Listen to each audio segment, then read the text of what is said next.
Amen, amen. Biblia inasema maandalio ya moyo ni ya mwanadamu, jawabu la ulimi latoka kwa Mungu. So wakati baba anakuja mbele, ningeomba watu tusimame, tupige makofi mengi mengi mengi mengi. Wakati anazidi kusogea, makofi, ongeza makofi, ongeza makofi. Makofi hayatoshi. Haleluya. Amen.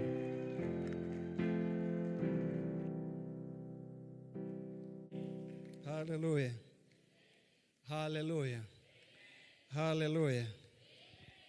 Naomba sema maneno haya, sema Baba katika jina la Yesu.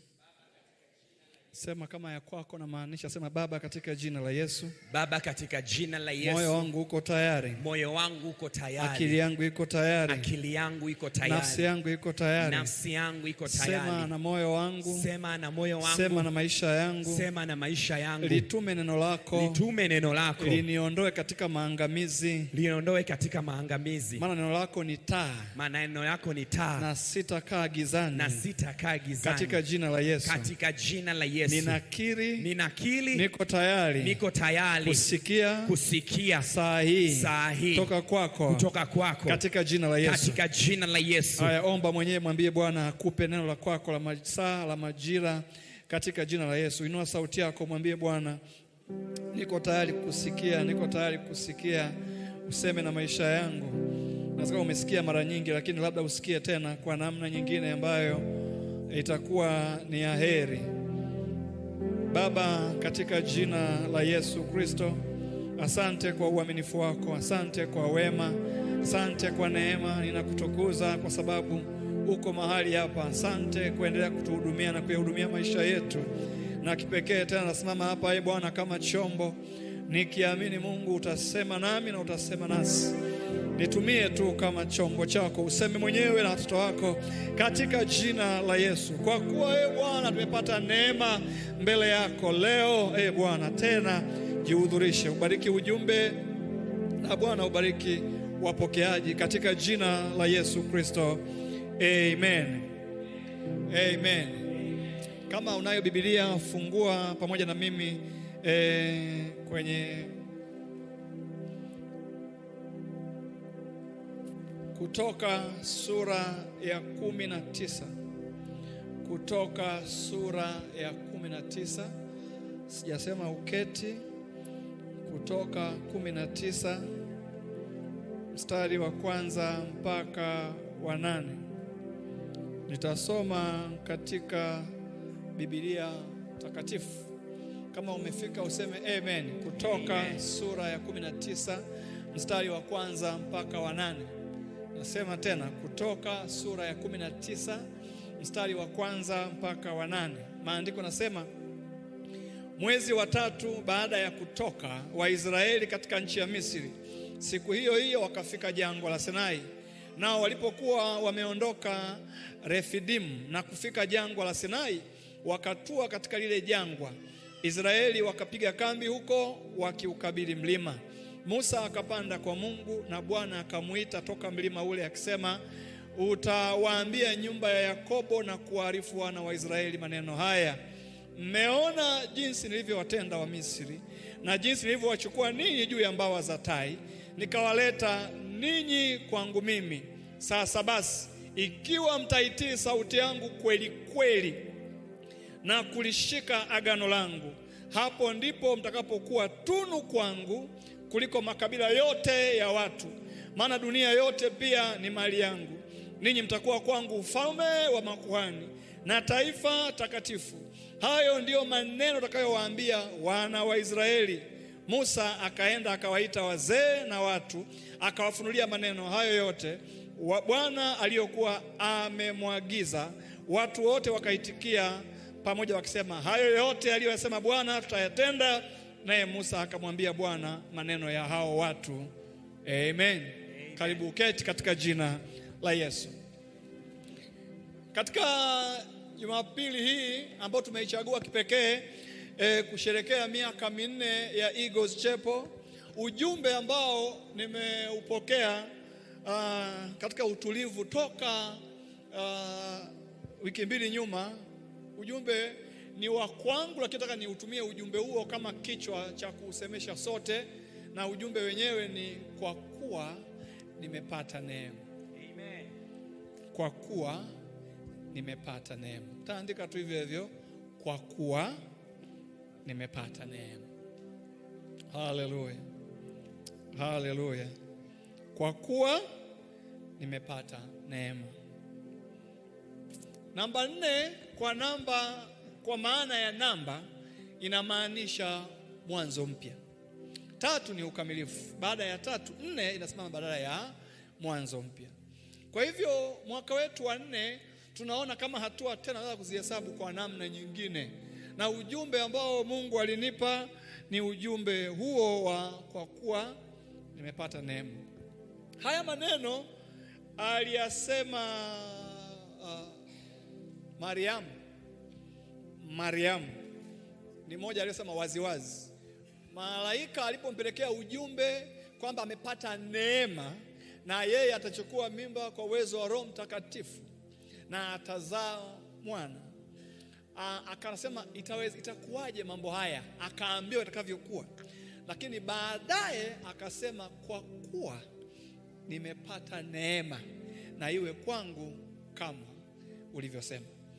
Tunatumia mstari huu wa 4 kwenye kanisa letu kama wito. Na mkiangalia kwenye alama yetu katikati ya nembo yetu kuna Kutoka 19 mstari wa 4. Lakini hata hapa kanisani sikuwahi kusema hii imetokea wapi kwa kina, kwa sababu inapaswa nirudie mara nyingi ili kuelewa haya maono yametoka wapi, tunakwenda wapi. Bwana asifiwe. Baada ya Waisraeli kutoka utumwani, wamevuka, wameshaingia jangwani wakiwa Sinai. Maandiko yatuambia mwezi wa tatu Musa alipanda akaenda mlimani. Kutokea kwenye ule mlima Bwana akamwita na Bwana akamsemesha, na aliyomsemesha maneno hayo ndio haya Kutoka 19 mstari wa 4, ambayo yanasema mmeona jinsi nilivyowatendea wa Misri. Mmeona. Uzuri wa hadithi hii mnaijua kwa sababu Musa alipewa maagizo anyoshe fimbo, maji yakagawanyika, wakapita. Walipopita wale maadui zao pia wakawa wanakuja nyuma yao kuwafuatia. Na uzuri ni kwamba mkiwa mnafuatiwa hata nyinyi mnaweza mkaona. Kwa hiyo waligeuka kuona wanaokuja. Na Musa akaenda na fimbo yake, maji yakarudi. Kwa hivyo waliangalia watu wakifa mbele yao, wale ambao walikuwa tishio kwao. Sasa anawapa kama kumbusho. Inawezekana mmesahau yale ambayo mmeyaona, na inawezekana mmeona lakini hamkuelewa nini hasa ambacho kimetokea. Anasema hivi, mmeona jinsi nilivyowatendea wa Misri na jinsi nilivyowachukua ninyi juu ya mbawa za tai. Kwa lugha nyepesi ni kwamba hakuna juhudi yenu yoyote ambayo imetumika hapa. Mimi ndo nimewabeba. Unaelewa? Kubebwa kwenye mbawa za tai maana yake utembei, ukimbii, umebebwa. Ukiambiwa tu kubebwa maana yake umesaidiwa. Na huo ndio msisitizo na msingi. Na aseme tu nimebebwa kwenye mbawa za tai, hapana. Tungeweza kusema aliwatoa Misri anawapeleka nchi ya ahadi. Hasemi maneno hayo, anasema nimewatoa kwenye mbawa za tai na kuwaleta kwangu mimi. Bwana asifiwe. Pamoja na kwamba nimewahamisha location, lakini ukweli lengo langu lilikuwa ni kuwatoa utumwani na kuwaleta kwangu mimi. Mnakoenda ni ziada, lakini cha kwanza ilikuwa ni kuwatoa kwenye miungu, kuwaleta kwangu mimi. Na hapa ndio tunaona neno hili ambalo nasema kwa kuwa tumepata neema. Nini maana ya neema? Neema ni kitu ama upendeleo unaopata bila juhudi yako yoyote. Neema ni kitu ama upendeleo unaopata bila juhudi yako yoyote. Ni kweli Musa amehusika, ni kweli wamesaidiwa, lakini ukweli mkubwa ni kwamba ni neema. Sio kwamba walifanya mema, sio kwamba wamestahili, hapana. Na sisi tulipoitwa, huo ndio mstari ambao tulipewa kama Eagles Chapel, kwamba sisi hatuwezi kujihesabia haki kwamba sisi watakatifu sana, wasafi sana. Sisi tumepata neema, kwamba Ukiwaangalia duniani huko watu ambao wanapotea, sio kwamba wewe una advantage kubwa sana kuliko wao. Kila mmoja hapa ana historia yake. Tukisema tusimame uchafu na ubaya na ukorofi wa kila mmoja, mengine ni aibu kuyasema, lakini ukiwa umeuona mwangaza wa Mungu, ukiona umeona wokovu, maana yake umepata neema. Nasema umepata neema. Wako ambao wanakumbuka wokovu uzeeni, lakini wewe kwenye umri huu umemsikia Yesu, na inawezekana unamsikia lakini unampuuza. Kumbuka ni nini? Neema. Umepata neema. Yaani kumsikia tu Mungu umepata neema. Kuja kanisani leo umepata neema. Kuwa na wapendwa wanaomwabudu katika Mungu wa kweli ni nini? Neema. Kwa hiyo sisi tunaamini Eagles Chapel tumepata neema, sio kwa sababu ya miaka minne. Kwamba tu tumeitwa kusanyiko la Tai ni neema, kwamba tumeokoka ni neema, na kwamba tuna miaka minne katika imani hii hapa mahali ni nini? Ni neema. Tumepata neema tu. Kwa hiyo tunaamini kwamba hakuna juhudi yoyote useme tunafunga sana, tunaomba sana, tunatoa sana. Neema. Ikiwa umepata neema na ukijua neema sio juhudi yako, utakuwa na shukrani sana wakati wote. Utakuwa na unyenyekevu sana wakati wote, kwa sababu hautaki kujisifu. Mtu yote anayejivuna ni yule ambaye anadhani kwamba ana akili sana, anajua, anajiweza sana. Bwana asifiwe. Lakini pia hapa tunaona kitu kimoja ambacho chepesi kabisa. Hawa watu wamekuja, wanajiona wameingia nchi ya ahadi, wako jangwani, lakini anawaambia nimewaleta kwangu mimi. Nyie mngeelewa? Mmetoka kwenye masufuria ya nyama, mko jangwani, alafu jangwani anawaambia nimewaleta kwangu mimi. Chakata inaingia kwenye akili. Yaani hapa ndio kwako. Mbona bora kule? Yaani hapa ndio kwako Mungu. Kwa akili ya kawaida, hii akili ya jiografia, kwamba hapa jangwani ndio kwako Mungu. Lakini ni nini? Imani. Jambo la pili liangalia kwenye hii hadithi, anasema ujumbe huu ni kwa imani. Kwa picha kubwa, nimewaleta kwangu mimi, ni kwa imani. Sisi tujapokaa hapa duniani, mtazamo wetu na macho yetu yanatazama mbinguni. Tujapofanya kazi na juhudi zote, tunajua tumeitwa kwa kazi maalum, lakini mahali hapa tunapita. Kwa hiyo key area ya pili ya kanisa hili, imani. Hata kama kwa macho hayaonekani, sisi tunayo imani kwamba tuko kwake yeye. Bwana asifiwe. Tuko kwake yeye. Yesu akawaambia siwaombei uwatoe hapa ulimwenguni, ila wakiwa hapa uwalinde hapa. Kwa hiyo mtalindwa mkiwa hapa. Hamna kuondoka hapa. Utapata neema ukiwa hapa. Mwambie jirani yako, kwa kuwa nimepata neema. Na sisi tumezaliwa upya, sio kwa dini ila kwa neno. Tumezaliwa kwa neno. Kwa nini? Na utajua mambo manne tu ambayo ni ya msingi ambayo niyaseme hapa. Nimesema jambo la kwanza neema, jambo la pili imani, jambo la tatu neno. Sisi tumezaliwa kwa mbegu isiyoharibika. Kwa mbegu inayoharibika ndio hii. Ndio maana una malaria, una kifua, una nini. Lakini kwa mbegu isiyoharibika, neno, hakuna kinachoharibika ambacho kimezaliwa kwa neno. Unless chenye kitoroke kije ukaa huko. Nimeeleweka? Ukitoroka mwenyewe kwenye neno ukaja kuishi huku, utapata shida. Ila ukirudi kwenye neno utaona mtelezo. Kama naweza nikaita namna hiyo. Kwenye neno kuna njia. Kwenye neno ni chakula. Neno ni kificho. Neno ni taa. Neno ni mkate. Neno ni uhakika. Neno ni katiba. Neno ni njia. Neno ni Mungu. Neno hicho ndicho ambacho kimetuzaa, wala sio chochote kile. Najua kusema kila mtu aseme hapa, hivi tunasali wapi zamani? Kila mmoja na achokalili. Ninajua ile imani ambayo nilificha kana kuombea chakula. Unajua? Baba, uwe mgeni wetu tunapokula chakula katika, nimeshika hiyo mpaka leo ambayo mzee atufundisha. Saa nyingine unasema hata uwazi unachosema. Yeye tu kuna mbele kuna msosi unamwambia hujaomba. Sorry. Baba asante mgeni wetu, unaanza kula.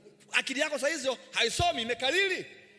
Sasa inaweza pia mambo mengine unayofanya ambayo umeyakalili. Lakini kama utakaa kwenye neno, uwe na uhakika mambo yatatokea. Nimwambie mtu mmoja hapa, lolote ambalo umeliomba na halitokei, umeliomba halitokei, moja wapo ya sababu inawezekana hauna neno la kuthibitisha kile unachokiomba, kwa sababu Mungu haangalii machozi yako, ila Mungu analiangalia neno lake. Basi haijalishi utalia kiasi gani, baba napita, hayo yanatufaa sisi tunaokufariji, pole ndugu, utavuka. Lakini kwa Mungu, God is not emotional. Mungu sio kiumbe wa hisia, analiangalia neno. Kwa hiyo ukilia ni kutoa pressure yako wewe, lakini yeye machozi bila neno ni msiba tu wa kawaida. Lakini machozi yenye neno, hayo ni maombi yaliyosukumwa, kwa sababu machozi yatasukuma mtelezo, maombi yaende.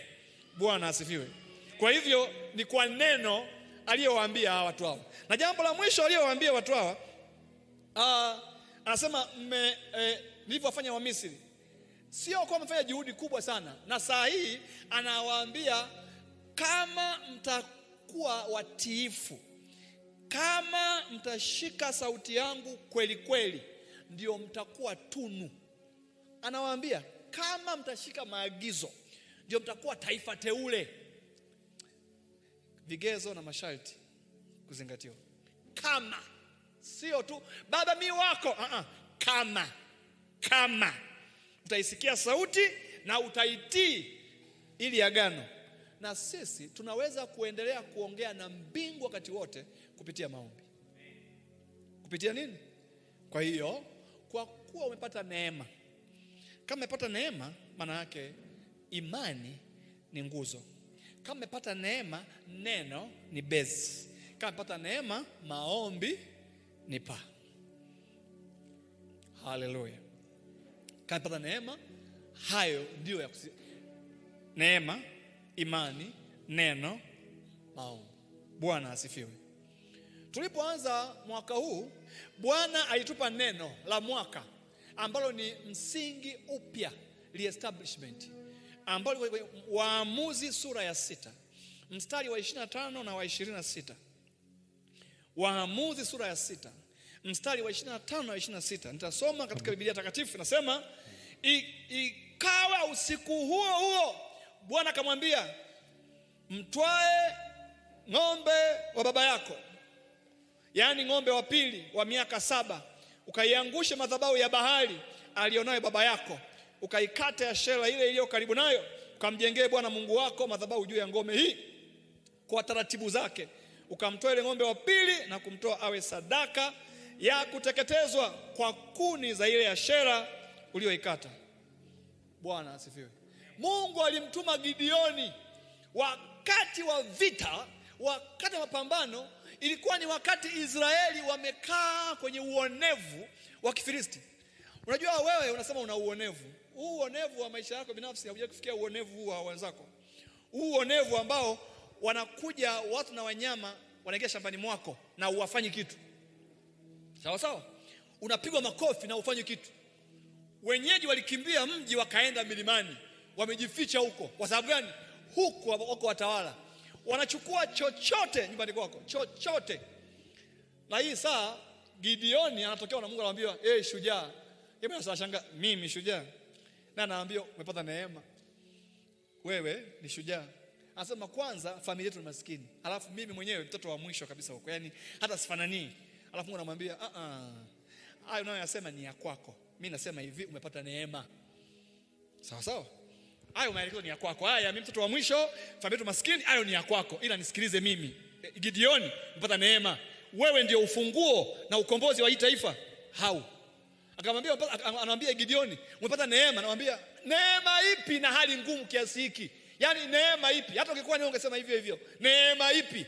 Kama ambavyo Waisraeli washangaa, asema nimewaleta kwangu mimi mkiwa jangwani. Jangwani kwako wewe? Yaani tumetoka kwenye nyama masufuria, kwako wewe ni jangwani? Mungu, mbona sasa utani? Na anayeongea sio kwamba ni mageni. Hata nyinyi wengine nasema hivyo. Wakati mimi naokoka, nilikuwa nawaona walokole ni watu wanaovaa hovyo. Sio sasa hivi. Tumebadilisha utaratibu. Wanavaa hovyo. Ukiona mtu amesema ameokoka ni bwana baba mmoja amevaa fokona imepinda hivi, sawa sawa, kavaa suruali bwanga hivi, kavaa shati la kitenge, alafu nywele ndefu hivi. Yaani sio, yaani ulikuwa wokovu wa ajabu ajabu, yaani wokovu wa afro, mdomo mchafu, akianza kusemesha hapa meno yote ya njano, sema haleluya. Kwani lazima upige sauti makelele? Ya lazima mbona matishio? Mbona ngwani mimi nakusikia tu kawaida? Mbona mimi nakusikia tu kawaida tu? Yaani mpaka matishio ya nini? Sasa ule wokovu ule ambao ukimwangalia mtu alivyovaa na unasema kama wokovu ndio huu, hapana. Mimi mwenyewe nisema mimi siwezi kuokoka sababu siwezi kuwa mlokole. Kuwa loko hivi, hapana. Lokole. Siwezi kuwa mlokole kwa sababu hii ni ya zamani. Lakini vile Bwana alinitokea, alifanya vitu vya ajabu sana. Kaniambia, unaniangalia mimi na waangalia waliookoka. Kipimio cha wokovu sio waliookoka. Kipimio cha wokovu ni yeye anayetuokoa. Jaelewa. Ni hivi, ukienda mahali ukafundisha kuhusu utajiri, ukaanza kuangalia matajiri, hujaelewa. Unatakiwa uangalie utajiri, sio kuangalia wenye utajiri. Kwa sababu hawa hawatafsiri utajiri, ila utajiri unajitafsiri wenyewe. Na wewe ukiupata utafsiri wewe peke yako. Hiyo siku mimi napokea wokovu, nililia, nilikuwa nawacheka wenyewe wanapolia. Walikuwa wanalia sana. Siku hizi hapa mnavaa tu kawaida kama hii Rebeka. Ingekuwa zamani wewe mbinguni uendi. Nywele hivyo mbinguni uendi. Wewe marasarasa hivi mbinguni uendi. Wewe una mbinguni uendi. Yaani hapa mtu ameanda mbinguni labda ni Dickson peke yake. Anaenda mbinguni peke yake. Amevaa vizuri. Wewe wengine wanavaa jeans. Wewe mbinguni uendi, unaenda wapi? Mbinguni uendi mbinguni. Hapa ima mbinguni unaenda moja kwa moja. Lakini nani huyo hapa? Wapi? Huyu hapa mbinguni, wewe kwenda mbinguni hivyo. Unaendaje mbinguni hivyo? Hiyo zamani sasa. Ili walitunga paka nyimbo zamani. Na majinsi sitaki, na kataa kabisa, na perfume sitaki, na kataa kabisa. Eti waliwaambia suruali ya kitambaa, mafuta ya mgando ndio kwenda mbinguni. Mbavu kabisa. Aliyewaambia nani? Wokovu ni mambo kama ya ajabu kama hayo. Ndio tuliambiwa hivyo. Kumbe ni uloko le. Mwambie jirani yako, mimi sio loko le. Haleluya. Hata unapoambiwa, anakuja mtu mbele zako akifanya hivi mkono hivi hapa, unasikia harufu. Alafu anakuambia okoka wewe kama mimi. Wewe unawaza nini kama wewe? Hau. Kuna mikutano, ukienda kwenye mikutano ya injili mtu anaombewa watu chini. Nikienda kugundua sio wote wanaoanguka ni nguvu za Mungu. Hapana, wengine ni hali mbaya ya hewa. Wewe umekaa hapa unafanya hivi hapa, kikwapa chini. Huna pumzi chini hapa. Unasema sio nguvu za Mungu, uchafu. Nguvu za Mungu ziko wapi hapo? Yaani mtu akiana pa mate mdomoni akigusa ukifanya hivi. Sema haya. Yaani unakataa wokovu kabisa. Unakataa wokovu huko hivyo. Aliyewaambia wokovu ni kuvaa kilokolo nani? Wokovu sio hivyo. Bwana kaniambia wokovu ni sentensi rahisi kabisa. Yesu moyoni, akili kichwani na pesa iwe mfukoni. Haleluya. Huo ndio wokovu. Mwambie jirani yako, Yesu moyoni, akili kichwani na pesa iwe mfukoni. Huo ndio wokovu. Ukiwa umeokoka na unavaa hovyo, hutamhubiria mtu yeyote anakukimbia. Utahubiria maskini tu. Hivi kwa mfano wewe unamwambia mtu, "Okoka wewe na hela," utaenda kumwambia ni mo. Wokovu hiyo injili utapelekeaje mo? Okoka wewe na hela zipi ambazo wewe mwenyewe huna? Unavyomwambia okoka, anakuambia mpe chakula huyu hapa njaa na muuma. Ukianza tu huwezi kuhubiri tena. Lazima tufahamu tafsiri ya ukweli ya wokovu. Sio hayo. Nasema hivi, ile picha ambayo tulikuwa nayo zamani ili tuharibu kiasi ambacho hatukupokea sawa sawa. Na wengine yale mazoea ya zamani yameharibu picha yao, hata ya macho yao. Hawaoni sawa sawa hata kuhusu wokovu. Mtu kija hapa sema, "Sasa mbona wanafanya vitu kanisani?" Kwani ukiokoka unaacha kuwa mtu wa asili? Yaani kama nivaa hivi hapa mbinguni, yaani Mungu atishike na mavazi, yaani Mungu atishike na hivi, atakuwa sio Mungu na yeye. Yaani Mungu atishike na heleni, Mungu atishike na nywele zako na atishike hizo nywele. Sio kweli. Tunaonya utaratibu, lakini isiwe too much kuangalia maadili kama ndio wokovu. Hapana, maadili sio wokovu. Maadili sio wokovu. Utasema nilikuwa nakunywa pombe nimeacha, nimeokoka. Kuacha pombe sio wokovu.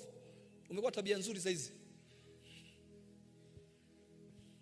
Kuacha pombe, kuacha uzinzi, una tabia nzuri, hujaokoka. Kuokoka tafsiri iko mbepesi kabisa, Yohana 3:16 kwa 7:18. Kwa maana jinsi Mungu aliupenda ulimwengu hata akamtoa mwana wake wa pekee ili kila amkimbiliaye, hapana, kila afungaye, hapana, kila avae vizuri, hapana, kila atoe sadaka, hapana, kila muaminie. Kuamini ni nini? Ni kuamini. Basi kuamini ni kuamini basi. Hamna cha kujikaza. Inaamini, hapana. Kuamini ni kuamini. Amen. Ni kuamini tu yani. Unaamini tu yani. Wewe unaaminije? Nisamini na hela, unaamini nini? Nataka niamini. Acha kama unataka kuamini. Kwani shida inakuja kusumbua? Kuamini ni kuamini, unaamini tu. Bwana asifiwe. Amen. Na ili uelewe maana nzuri ya wokovu, ndio mfano mwepesi kabisa hapa.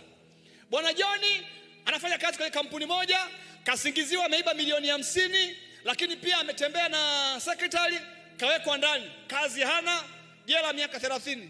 Hana hili wala lile, hana ndugu kumsaidia, anajua ana miaka 30 ndani, ana milioni 50 ya kulipa na hata toka leo wala kesho. Ana familia na watoto, akiwa amekaa kule ndani anakuja kuambiwa, "John, amka. Wewe ndio John? Haya amka. Hela yako kule kwenye kampuni imelipwa. Kesi yako imefutwa. Haya, vaa mkanda, vaa viatu, nenda nyumbani. Jumatatu rudi kazini." Unafanyaje? Nani kanilipia? Acha ujinga. Vaa viatu, toka nenda nyumbani. Anakusaidia. Unalia nini? Wewe ni kuvaa tu viatu na kutoka.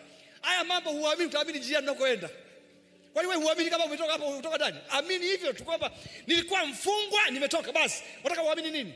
Jamani nimuone mwenye nimshukuru. Acha ujinga wewe. Wewe toka nenda nyumbani. Nenda nyumbani. Umeomba mshukuru? Umeomba sasa mshukuru. Sasa ndio sinaanza tuanza kulalamika, atakuwa ametoa hela yake jamani. Kwani anisaidie mimi? Hayo sasa, hayo ndio shida ya walokole. Ndio shida hiyo. Kuamini ni kuamini tu. Ulikuwa mfungwa, ulikuwa na hatia, ulikuwa gerezani, sasa umelipiwa deni, umefunguliwa na umeachiliwa, nenda. Hapa umeokoka. Fanyaje? Amini tu. Basi endelea mbele. Uliomba wewe. Yesu kufa msalabani halikuhusu. Wewe pokea matokeo ya kufa kwake. Wewe ukumtuma kufa msalabani, jambo la kifamilia lile. Baba yake alimtuma kufa msalabani. Mambo ya ndani kabisa huko.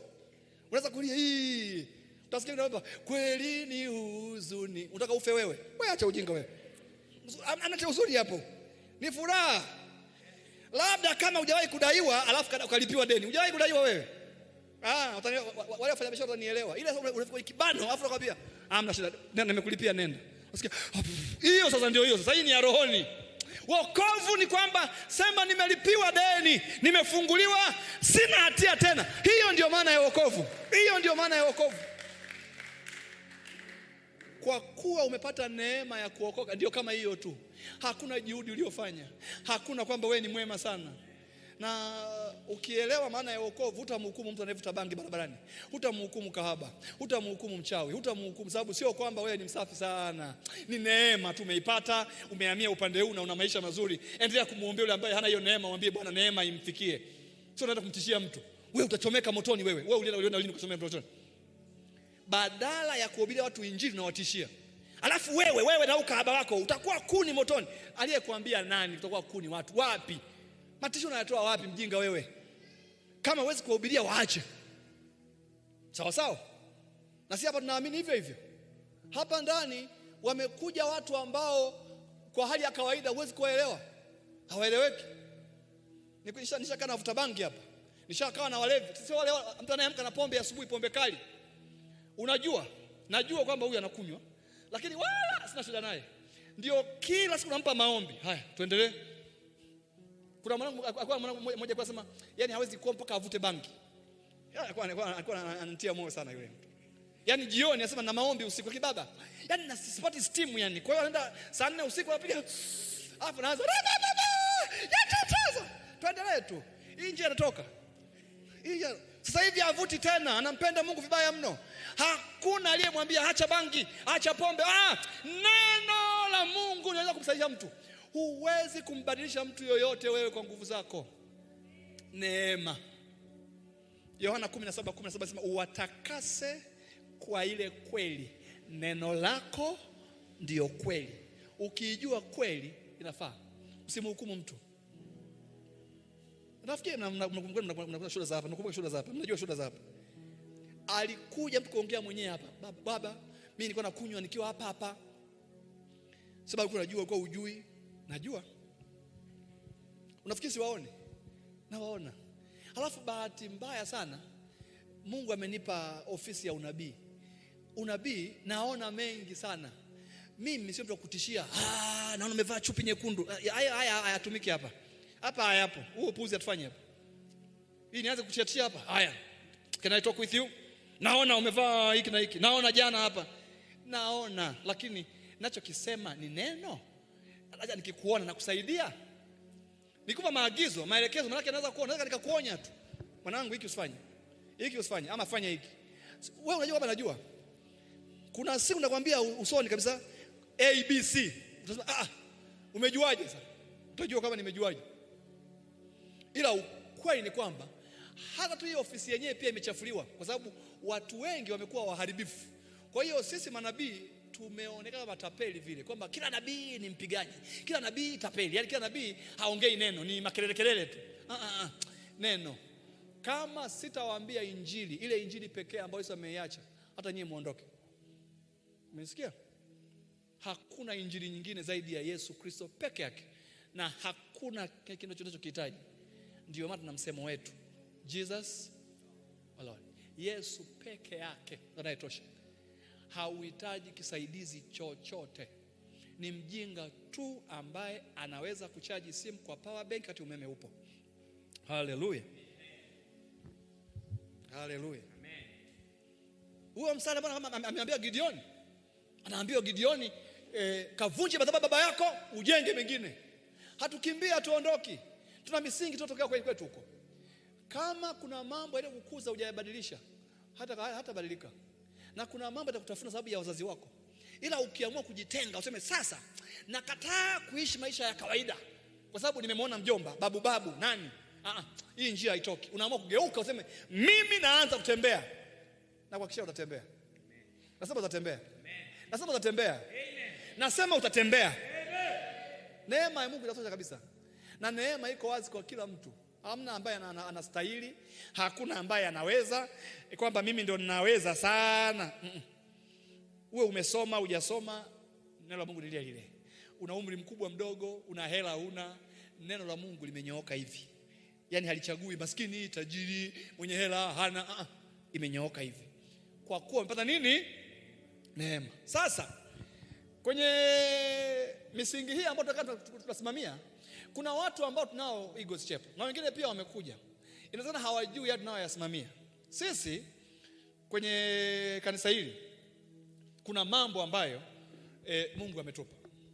Moja ambalo ni muhimu sana uliangalie ama la msingi sana, ambalo ni la kwanza, ni utakatifu na usafi.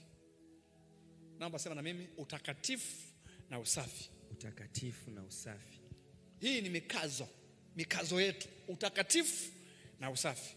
Petro wa kwanza 1:15-16. Petro wa kwanza 1 mstari wa 15 hadi 16. Na kuruhusu mtu akiwa anasinzia mpige kofi, alafu akikushtaki je unisemelee kwangu. Haleluya. Biblia inasema kama yeye aliyewaita alivyo mtakatifu, ninyi nanyi iweni watakatifu katika mwenendo wenu wote, kwa maana imeandikwa, mtakuwa watakatifu kwa kuwa mimi ni mtakatifu. Kama yeye alivyowaita alivyo mtakatifu, ninyi nanyi iweni watakatifu katika mwenendo wenu wote, kwa maana imeandikwa, utakuwa mtakatifu kwa sababu umeacha dhambi. Hapana. Twende pamoja. Utakuwa sababu umeacha uzinzi. Hapana. Hapana. Asitasema ndio imeandikwa hivyo. Kwa sababu nafunga sana. Hapana. Utakuwa mtakatifu kwa sababu unasali kwa Pentecost. Hapana. Ila kwa kuwa mimi utakuwa mtakatifu kwa kuwa yeye ni mtakatifu. hapa wengi hawaelewagi hapa. Wanafikiri utakatifu ni kuacha dhambi. Baba jirani yako sio.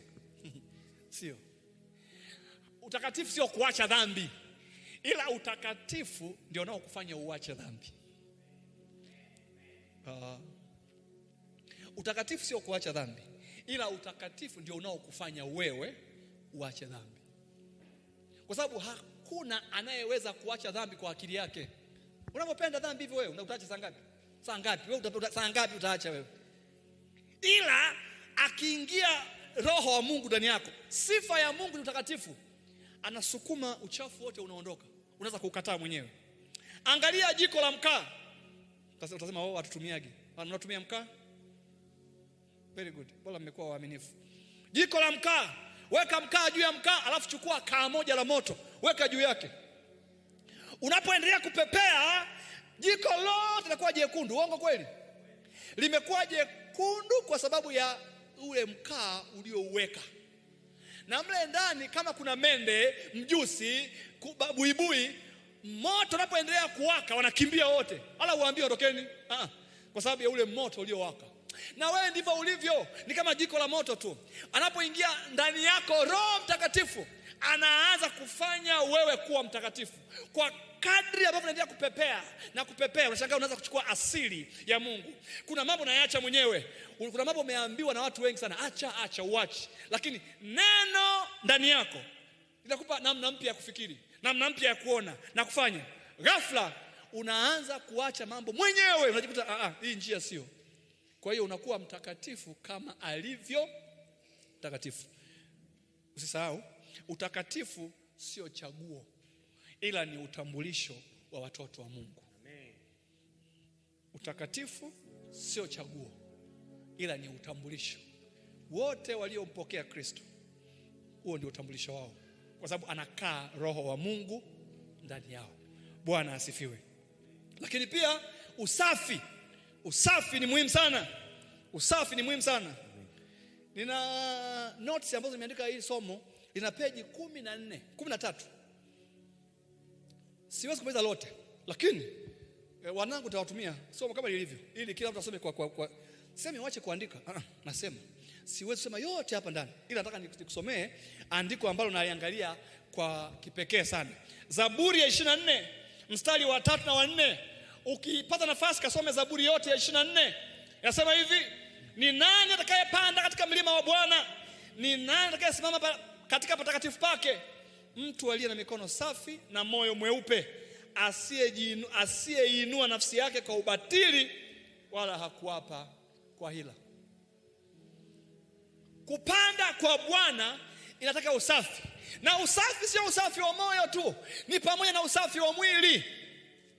Mtumishi wa Bwana, kuto kupiga mswaki ni dhambi.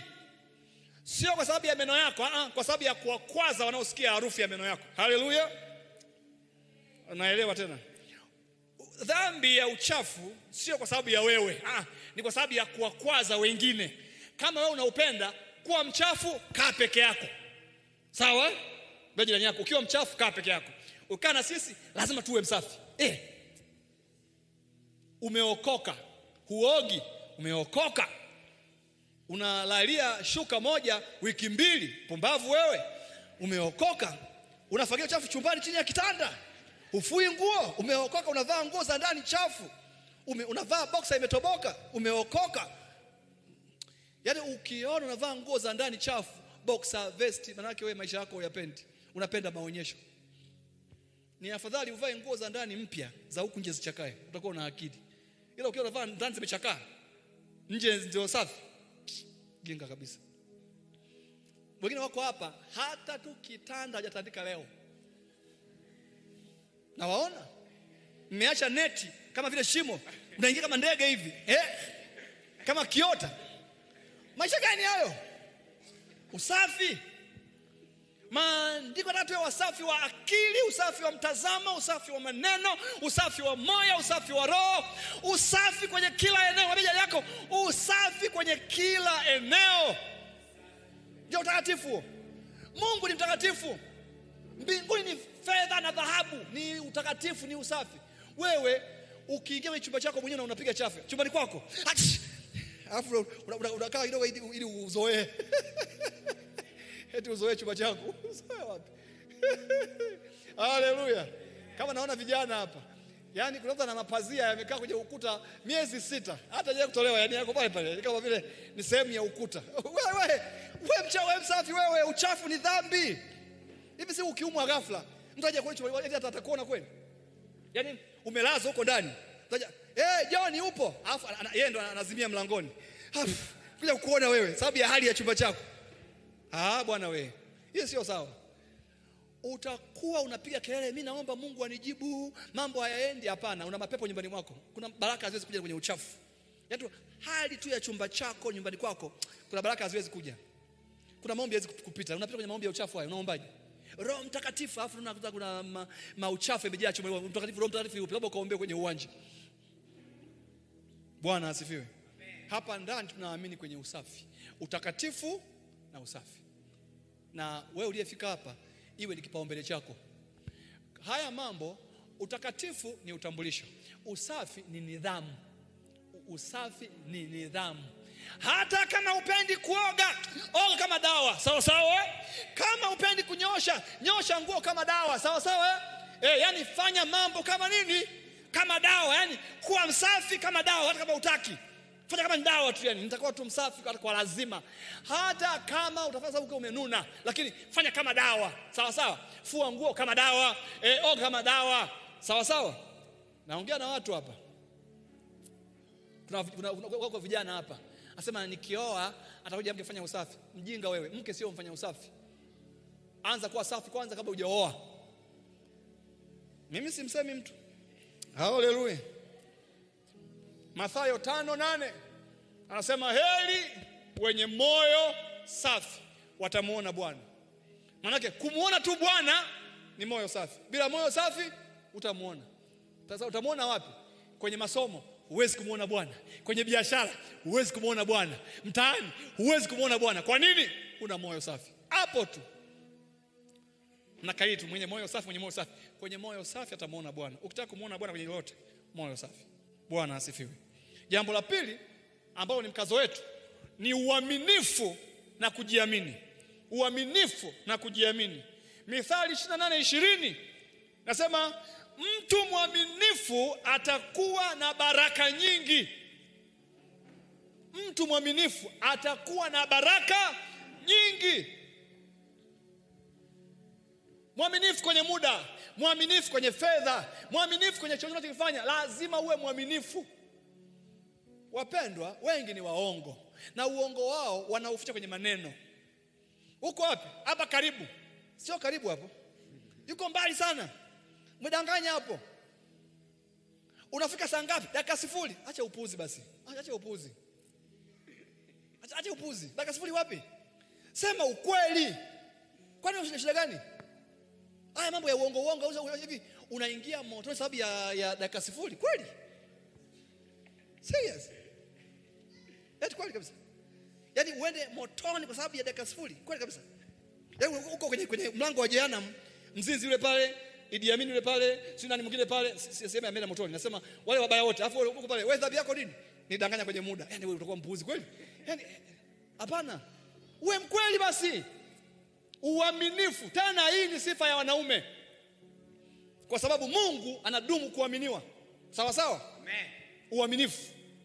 Nini? Uaminifu. Uaminifu. Na maandiko yanasema ukiwa mwaminifu kwenye kidogo, Mungu atakupa kuwa mwaminifu kwenye nini? Kikubwa. Luka 16 mstari wa 10. Bwana asifiwe. 16 mstari wa 10. Mtu wa Mungu.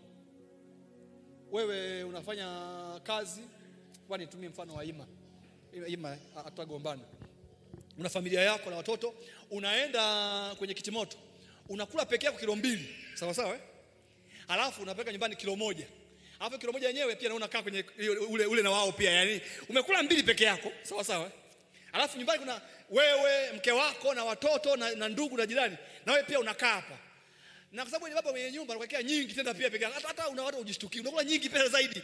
Kwa hiyo unakula kilo 2 na nusu peke yako, alafu wewe hapa wewe sio mwaminifu bwana. Hapana, sio kweli. Haiwezekani bwana. ule nyama peke yako, huko peke yako nyingi, hapa uje ule za nyumbani. Huo sio uaminifu, sio uaminifu. Bwana asifiwe. Uzuri wa uaminifu, wanasema uaminifu ni ukiwa peke yako. Uaminifu ni ukiwa nini? Sio mbele za watu. Ukisema mimi ni mwaminifu ukiwa peke yako, ndio uaminifu. Yale ambayo huyafanya ukiwa peke yako, wewe ndio mwaminifu. Sio kufanya mbele za watu.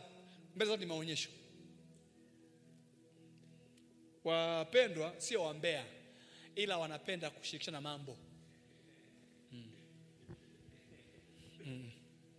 Mtumishi, ngoja nikushirikishe jambo. Jana bwana, Joyce akaingia kwenye guest ile pale, tumuombee. Ndio umbea wenyewe, ndio huo ndio umbea. Ni umbea uliofika eti nini? Unaomba kweli? Uongo tu. Uaminifu ni sio ile saa ya sadaka unatoa hewa. Sio ile sadaka. Sadaka huna, baada ya kukaa unafunga mkono namna hii. Sawa sawa? Afu unainuka. Na mtolea Bwana. Afu unafanya hivi. Nini? Kwani usikae tu? Kwani usikae tu? Kwani unakuwa muongo? Na nani bado mmoja umetoa? Kama nawaona hivi. Kuna mtu akitaka, kama anataka kusemeshwa na mtu, anachukua simu. Anafika kama anaongea na mtu, kumbe ataongea na mtu yote, kama amekuwa mbele yake. Anakuja hivi. Hii tu upite. Kwani ukipita bila shida kuna shida gani? Watu atakufanya nini? Atakufanya nini kwa kusemesha? Bwana asifiwe. Bwana asifiwe. Na mimi hapa nakaa sana na vijana. Wengi ni vijana. Na niwaambie ukweli, hapa hata siwezi kuzungusha. Chochote ambacho unafanya ni mbegu. Ni nini? Ni mbegu. Kama huwezi kuwa mwaminifu kwako, basi kuwa mwaminifu kwa ajili ya kizazi chako, kwa sababu unaoyafanya yatakufuata huko mbeleni. Bwana asifiwe. Na hiyo usahau, chochote ufanyacho ni leo na kesho yako. Ni leo na uzao wako. Wewe kijana, endelea tu. Endelea kijana, wewe kudungunyua, endelea sana. Sawa? Endelea sana na udungunywaji. Sasa hivi hamna shida. Ngoja maisha yasogesogee hapo mbele. Utakapoona watoto wako kudungunyuliwa, utakuja kujua kwamba hii mbegu ulipanda ni wewe. Kwa sababu kwa unadungunyua watoto wa watu. Hapo mzungu unalia peke yako, Mungu nihurumie. Ulipanda. Kama tu unaweza kuambia kijana wa kiume, hii weka akiba. Mwambie tu hivi, weka hii akiba. Mwambie kijana wa kiume, hii weka akiba. Nimeshuhudia sasa hivi kuna uchafu mwingi sana kwa watoto kwenye mahusiano ya wapendwa kuliko hata ya Wayebusi. Yaani mahusiano ya wapendwa ni ya kijinga kuliko mahusiano ya huko duniani. Unajua hivi? Nimepewa kesi moja hapa, chuo kiko hapa. Nisikichafue chuo chao. Kila kiko hapa mjini hapa. Wasichana wanasagana na wako kwenye maombi, fellowship ya Pentecost. Wanajitia moyo kwamba sisi hatuna mapenzi, hatuna nini, lakini sisi kwa sisi. Unajua hiyo ni mbaya zaidi. Yaani hiyo ni wewe Sodoma kabisa. Yaani ni mbaya zaidi kuliko hata hii hapa hii ya wanafanya wa duniani huko. Hayo ni mahusiano. Nitumie nafasi pia kutangaza tangazo jepesi kabisa. Kama una mchumba hapa alafu sijui, halafu wewe unaitwa ni mchumba, siku nikikujua na nikikufuma, utanieleza mlianza lini?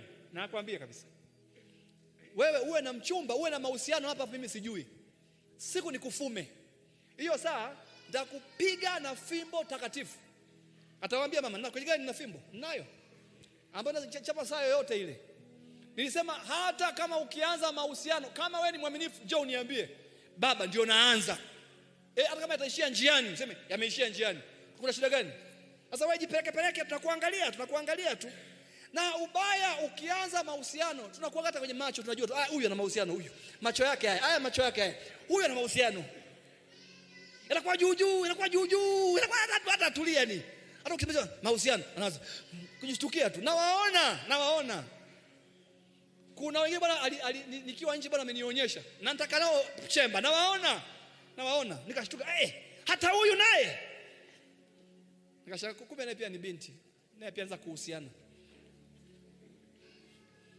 Raha ya kusema maana yake unachungwa. Sawa sawa? Unaelewa? Mimi sikatai urafiki, wala sikatai mahusiano, sikatai. Ila hii sarakasi ndio spend. Ujinga tumechoka. wa dunia wanafanya dating, wanachafuana. Ninyi hamfanyi dating. Sawa sawa? Acha wachafuane wao kwenye dating. Sawa sawa? Sisi tunafanya friendship with honor. Kama nitakuwa nimesema uongo, atasema mke wangu hapa. Siku ya kwanza alionikubalia, nilipeleka kwa mchungaji. Siku hiyo aliposema tu ndio. Hiyo sio kwa mchungaji, kwenda kuombewa. Yuko hapa. Yuko hapa, mtamuuliza. Yaani Yesu alisema tu ndio. Twende kanisani, twende. Tukamwambia mchungaji. Kaambia mimi hapa kwa sababu nimekuwa comedian, watu wengi walikuwa hawaniamini. Nikiwaambia nawapenda, wanasema nawatania. Sawa sawa? Sasa kuna mmoja ameona niko serious. Sasa hii tuweke kwenye maombi tushikilia, si akageuka naye akasema kama siko serious. Sawa sawa? Kwa hiyo tukaombewa hapo. Kwa hiyo ilianza vizuri sana yani. Hata ukizingua kuna mahali pa kusemelea. Kwamba jambo sielewi. Sasa wewe mambo ya siri haya ya nini? Unapigwa mkenge alafu cha siri. Na binti yangu mmoja alikuwa na mahusiano, hajasema. Siku moja ametembea na mchumba wake geto kwake, anakaa peke yake. Yule mchumba wake ni mwanajeshi. Wameokoka wote. Halafu alikuwa anaenda kwenye kile chumba mara nyingi, hata wanajua majirani kwamba ni mchumba wake. Ila yeye amejitunza. Hiyo siku akambaka. Huo ni mbako ambao huwezi kupiga kelele.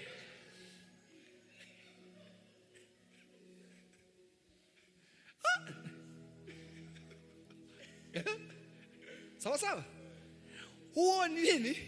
Mbako ambao huwezi kupiga kelele. Unasemaje? Nabakwa na nani? Na nani?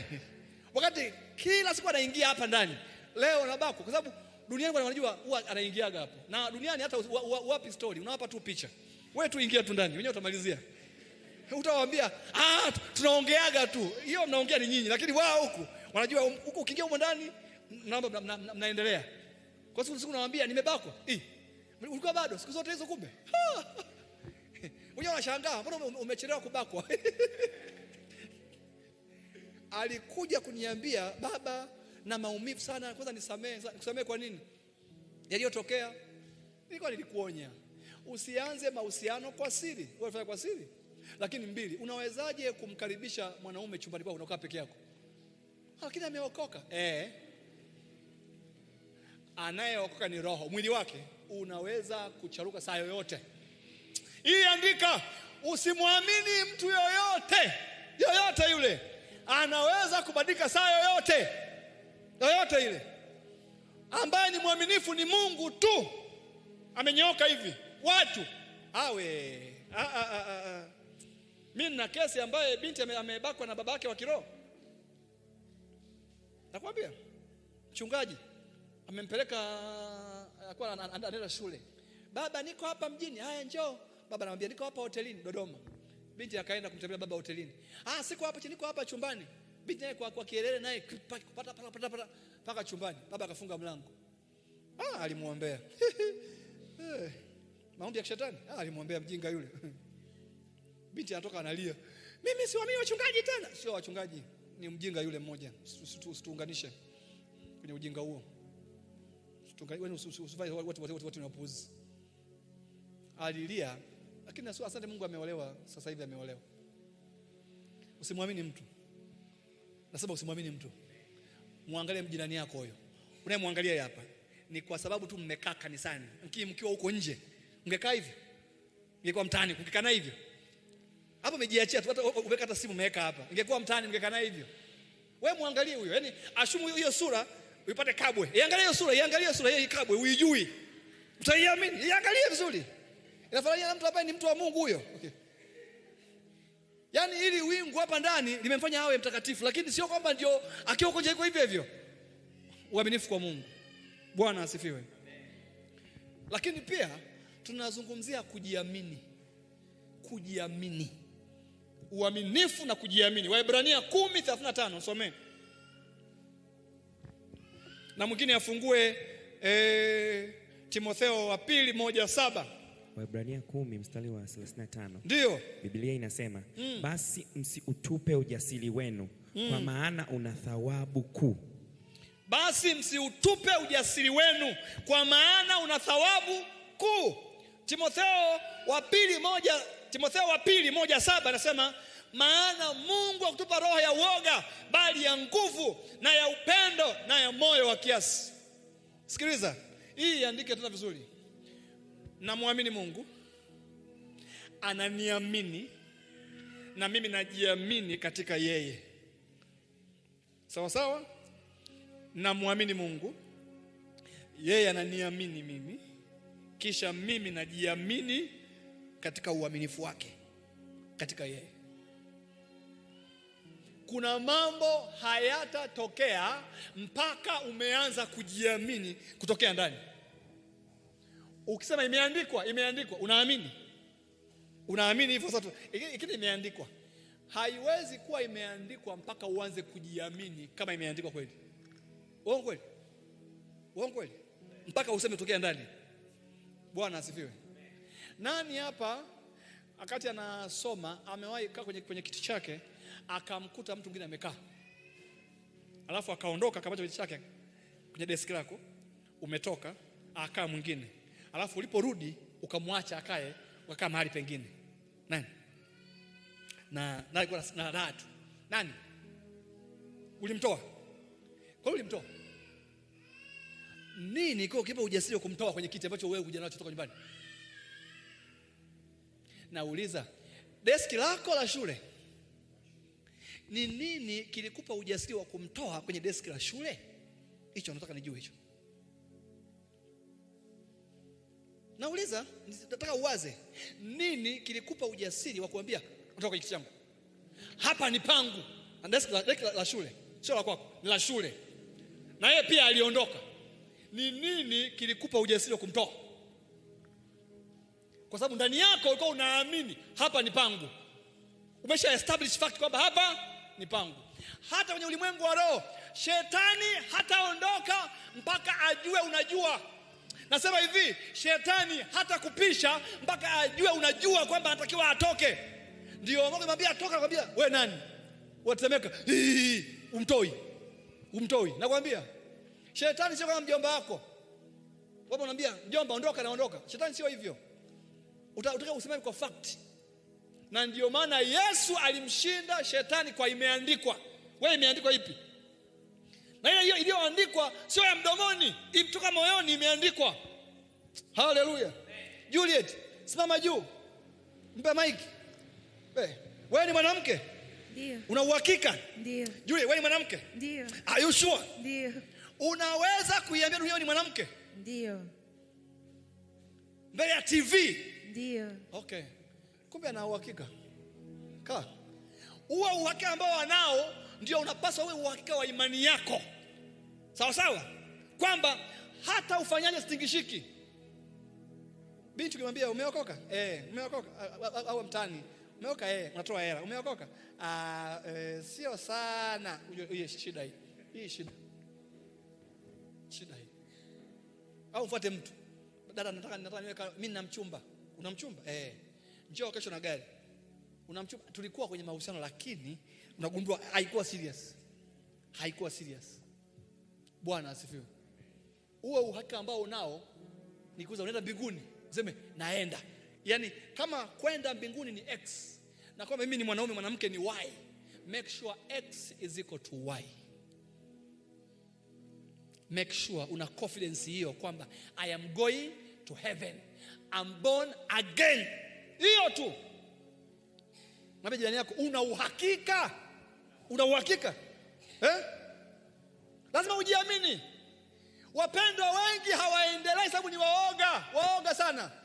Yaani mimi niwe na kiwanja, mjinga mmoja ahamishe mpaka nisema namwachia Mungu.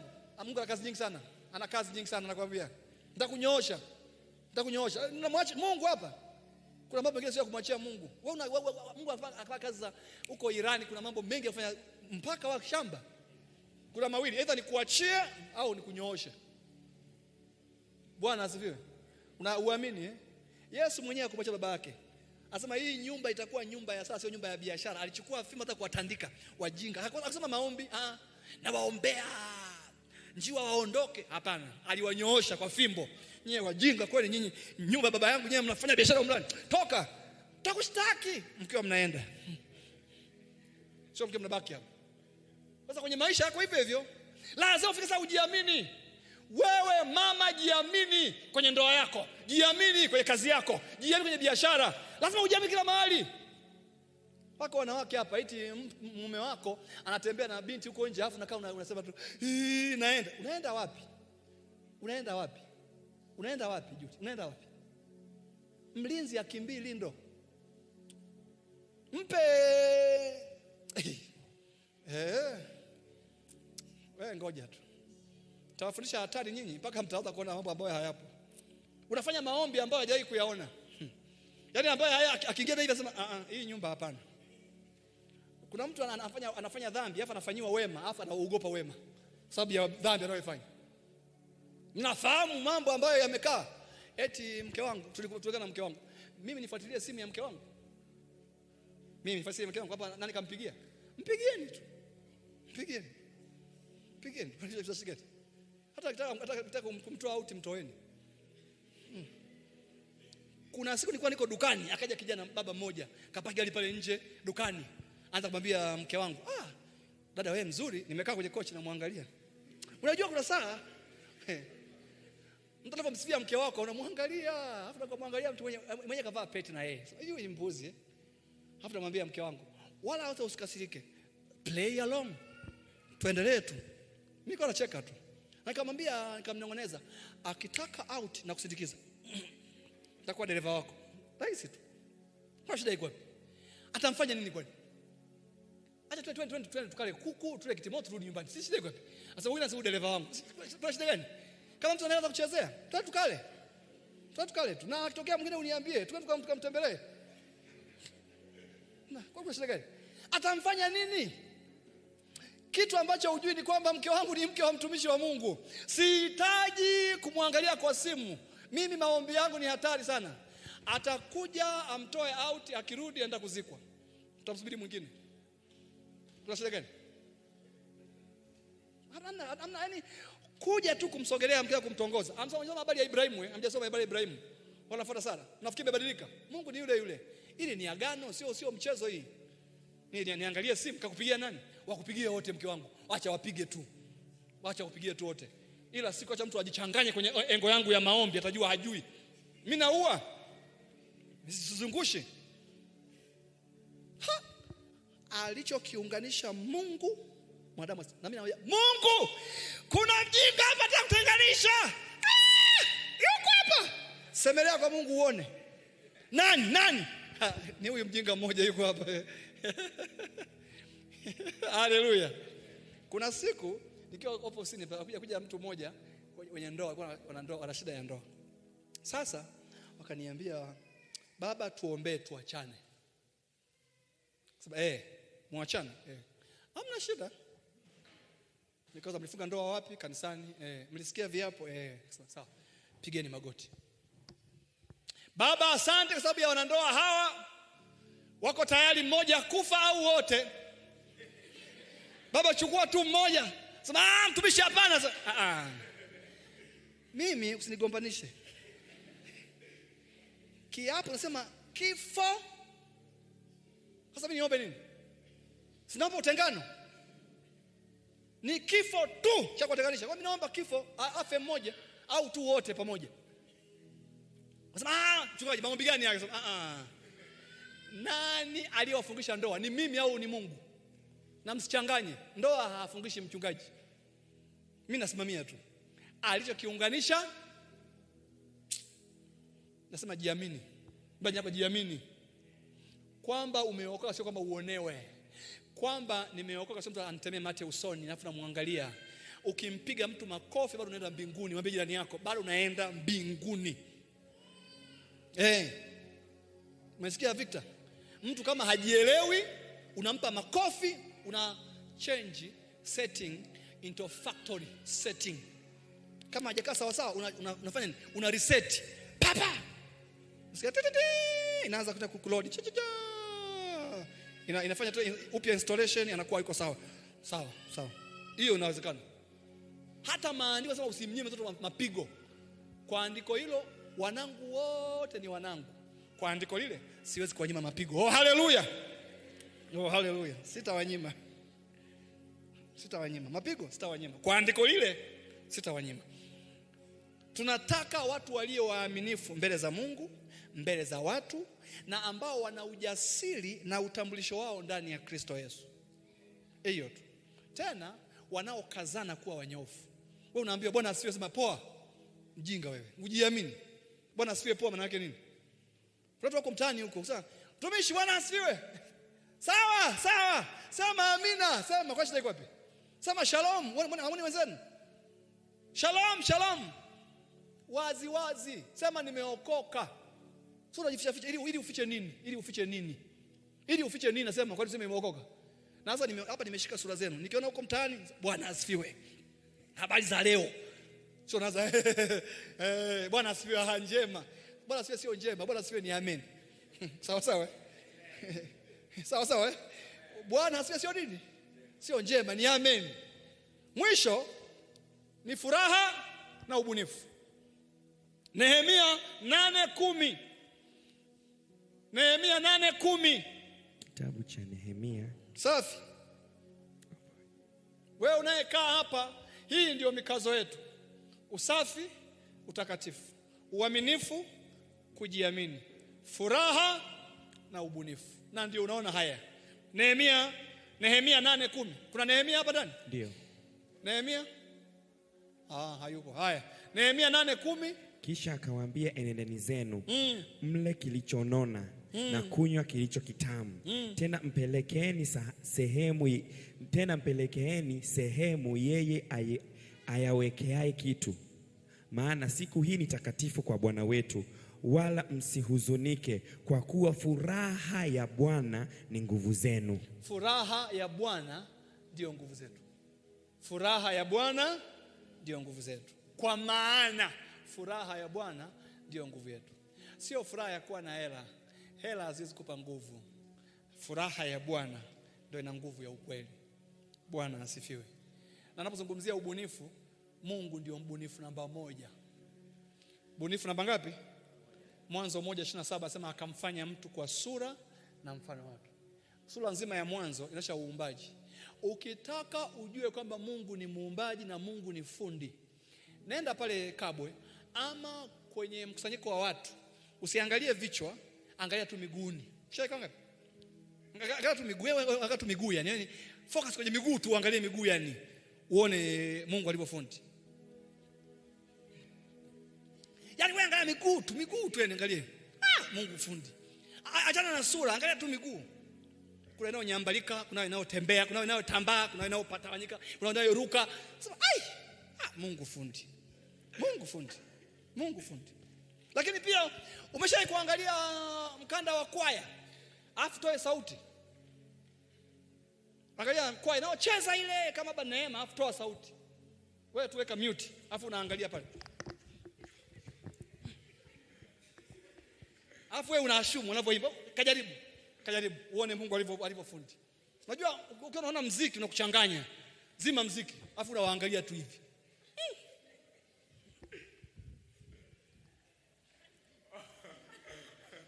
Sawa.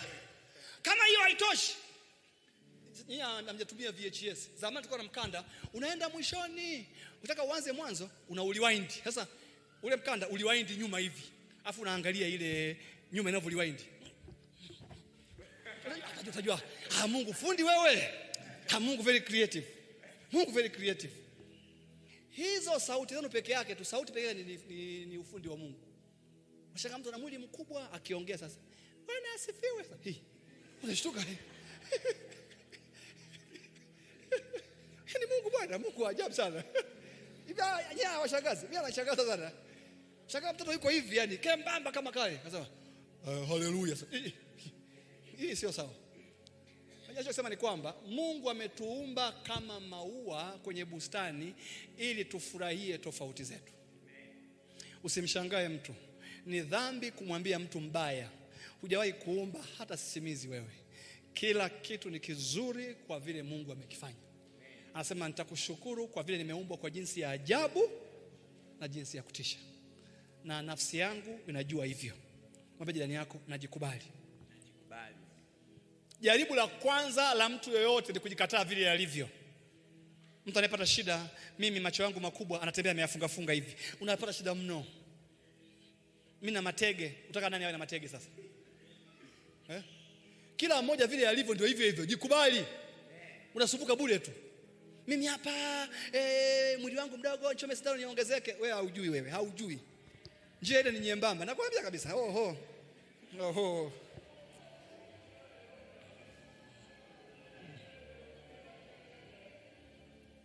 Bwana asifiwe. Tutahamia tu kwetu, kwa kelele itakuwa haipo. Na waelewa pia lakini hao. Bwana asifiwe. Bwana asifiwe. Jamani, nimeeleweka Kwa kuwa umepata neema. Ikiwa umepata neema, utakatifu na usafi ni sehemu. Ikiwa umepata neema, uaminifu na kujiamini ni sehemu ya hiyo neema. Ikiwa umepata neema, furaha na ubunifu ni sehemu ya maisha. Usiruhusu mtu yoyote aondoe furaha yako. Usiruhusu mtu yoyote aharibu furaha yako. Usiruhusu furaha yako iwe kwenye vitu. Furaha yako ianzie ndani. Furaha sio sababu una gari. Hata kama huna kitu, una pumzi ya Mungu ndani yako, furahia maisha yako. Hatua zako hazijafika kwenye hatua ile kule, furahia hatua zako za hapa ulipo. Jifurahia vile ulivyo. Furahia ukiwa single, furahia mahusiano, furahia ndoa, furahia una mtoto, furahia masomo, furahi kila hatua. Ikipita hiyo imepita. Furaha ni sehemu ya maisha yako. Na usiseme yuko mtu atanifurahisha. Hayuko. Furaha iko ndani yako mwenyewe. Na yoyote anayechunga kuharibu furaha yako, huyo mnyoshe. Usiniingilie. Na maandiko yanasema linda sana moyo wako kuliko vyote. Yaani usilinde gari, usilinde wallet, moyo. Furaha yangu ni muhimu sana. Kwa sababu hayo ndio maisha. Wako mabiti unalia hapa. Alimkabidhi moyo muuza chipsi ili apate chips za bure. Yule muuza chipsi ameishiwa na nyama, akachukua moyo kakaanga. Ana maumivu huyu mtu.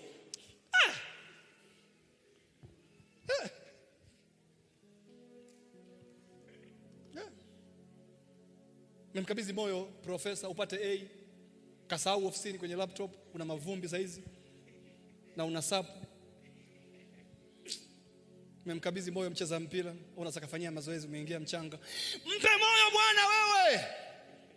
Mpe moyo Bwana. Haleluya. Inawezekana unaenda lakini hujui kwa nini unaenda. Asubuhi ya leo nisemesha jambo moja. Mmewahi kuona gari mteremko likikimbia? Gari. Nikaulizwa na ananiambia Roho Mtakatifu, kwa nini gari inakimbia? Nawe tuwaze na mimi. Kwa nini gari inakimbia? Ukweli ni kwamba gari inaweza kuwa inakimbia kwa sababu imekata breki. Uongo kweli? Yaani sio kwamba ni mteremkoni haina breki, ila inakimbia. Wewe ukiangalia huko nje inakimbia. Ama inakimbia sababu inavutwa. Ama sababu inasukumwa. Ama kwa sababu dereva ndani hajui kuendesha. Kwa hiyo badala ya kunya breki anakanyaga mafuta. Lakini pia inaweza kuwa inakimbia kwa sababu dereva ni mfundi na ni mwana mashindano, anakimbia. Vyovyote vile ukikaa huko nje gari inakimbia. Iwe inakimbia kwa sababu ya upepo, inakimbia sababu haina breki, inakimbia sababu imekata, lakini inakimbia. Swali, wewe unakwenda kanisani, unasali, unampenda Mungu, na kama mambo yanakwenda, ni kwa nini mambo yanakwenda? Inaweza yanakwenda kwa sababu tu ni upepo unakusukuma tu, lakini ndani hakuna kitu. Ile ambayo inasukumwa na watu wakichoka inasimama. Ambayo inavutwa itapaki. Kwenye mteremko likifika kwenye mlima halipandi tena. Ni lile tu ambalo linakimbia kwa sababu ya engine, litapanda kwenda mahali popote. Nami nakuombea katika jina la Yesu, ile saa umeamua kuwa muamini, uamue kufuata Yesu sawa sawa. Usichanganye. Usiende kanisani kimazoea. Mambo hayataenda namna hiyo. Sasa hivi mambo yanaenda sababu hakuna shida yote ambayo unaipata. Usisubiri mpaka mambo yawe magumu ndio mtafute Bwana. Amua kujiwekeza, sema mimi nimeamua kumwangalia Mungu. Kwa nini? Kwa kuwa nimepata neema. Mimi nitakaa na Mungu wangu kwa kuwa nimepata neema. Hata wakati anioni mtu yoyote, nitakupenda Bwana kwa kuwa nimepata neema. Hata kama sioni majibu ya maombi yangu, nitaendelea kuangalia wewe kwa kuwa nimepata neema. Nina maombi mengi natamani uyajibu, hata kama hatajibiwa haraka, sitakuacha kwa kuwa nimepata neema ya kuangalia. Huu wokovu wa leo moto, kesho baridi, kesho moto. Uwe na wokovu wa boarding wewe, sio na wokovu wa day. Mara umefunga, mara umefungua, mara umeenda nyumbani. Ukiamua kuokoka, okoka mazima, na usiokoke kuonyesha watu. Okoka kumwambia Bwana na kuangalia wewe. Bwana na kuangalia. Kwa nini? Kwa kuwa nimepata neema. Hata kama baada ya maisha haya tutaambiwa hakuna mwisho wa dunia, hakuna Mungu, itakuwa ni sawa tu, kwa sababu niliishi vizuri alafu hamna mwisho, kuliko niishi namna hii alafu nifike mbele alafu nione ndio Mungu huyu hapa. No turning back. No turning back. Bwana asifiwe. Mfano wangu wa mwisho usema la wewe, kwenye nyumba yoyote ile ziko taa zinawaka. Ukiingia kwenye chumba ukaona taa imezimwa, taa haiwaki, usiashumu. Ziko sababu nyingi kwa nini taa haiwaki. Inawezekana haijawashwa kwenye ukuta, inawezekana imeungua, inawezekana unit zimeisha, inawezekana circuit, inawezekana umeme katika kote. Lakini unapokaa katikati ya nyumba yote inawaka, alafu chumba kimoja tu ndo hakiwaki, unawaza nini? Haupaniki, maana yake taa inaweza kuwa imeungua au circuit haijakaa sawa sawa. Ukikaa katikati ya waamini wenzako wanatoa shuhuda, wewe unashika njia nyingine, maana yake kuna taa haijakaa sawa sawa. Rekebisha hiyo taa haraka, iliyoungua ikae wake. Kwa kuwa nimepata neema. Bwana asifiwe. Ninamshukuru Mungu sana napomalizia kwa ushuhuda huu. Hii wiki mbili ambazo zimepita nilikuwa nimeenda kupumzika Nigeria. Nilienda Lagos kwa baba mmoja anaitwa Adeboye. Nikiwa hapo nimekuwa na wakati mzuri wa kuchukua kwenye maombi. Nilikuwa na maombi ya siku 40 nimalizia pale, na hata birthday yangu ilishia pale, na kwenye yale maombi ya birthday ndio nilipata hilo neno la nimepata neema. Kufika mpaka sasa nimepata neema. Jumapili ya mwisho hii hapa nilikwenda kusali kwa Dr. David Oyedepo wa Winners Chapel. Lile kanisa ukiingia ndani hivi ni kama watu 50,000 hivi. Na unaingia na uangalie mwisho. Nikasali ibada ya pili kama tu mtu wa kawaida. Ibada ya pili ilipoisha nikatoka nikawafuata nje, nikawaambia nimemsikia huyu baba, nataka nimuone. Kaniambia umesema naomba nimuone. Unajua wasema haiwezekani. Sasa mimi nataka nimuone. Anasema una appointment? Sema ila tamani tu nimuone. Kaniambia sio rahisi hivyo. Sema hata mimi najua sio rahisi, lakini naomba nimuone. Kwa hiyo mambo ya kuniambia sio rahisi hata mimi najua. Yesu utipe taarifa. Niambie kinachowezekana. Wakaniambia jaza form, unaweza ukamuona au usimuone. Sema sawa. Are you serious? Sasa yeah. Ilikuwa kwenye maombi ndugu yangu. Siku 40. Sasa neema ya Mungu itaniacha. Nikajaza form, nikawapa. Wakaniambia ibada 3 ikiisha, wenyewe ibada 3. Ibada ya kwanza, ya pili, ya tatu. Ya 3 ikiisha, uje hapa. Ukipata neema utamuona. Ukikosa utamuona. Nasema sawa. Ibada ilipoisha tu niko pale waliponiambia nije nisimame. Naye akachelewa kutoka kweli, akakaa huko ndani muda mrefu. Ile saa ametoka, wameenda huko, nikawa nimekaa tu pale. Nikawa namwambia tu ndani yangu, kama Bwana umesema nimepata neema, you prove nimepata neema.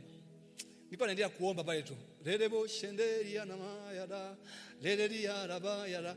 Akapita hapo, namuona huyo baba akaenda ofisini. Wakaja watu wa protocol. Are you a man from Tanzania? Yeah. Twende. Nikaweka kwenye kona, nikakaa nikasubiria hapo. Saa ilipofika nikaitwa. Nilipoitwa macho kwa macho usoni kwake.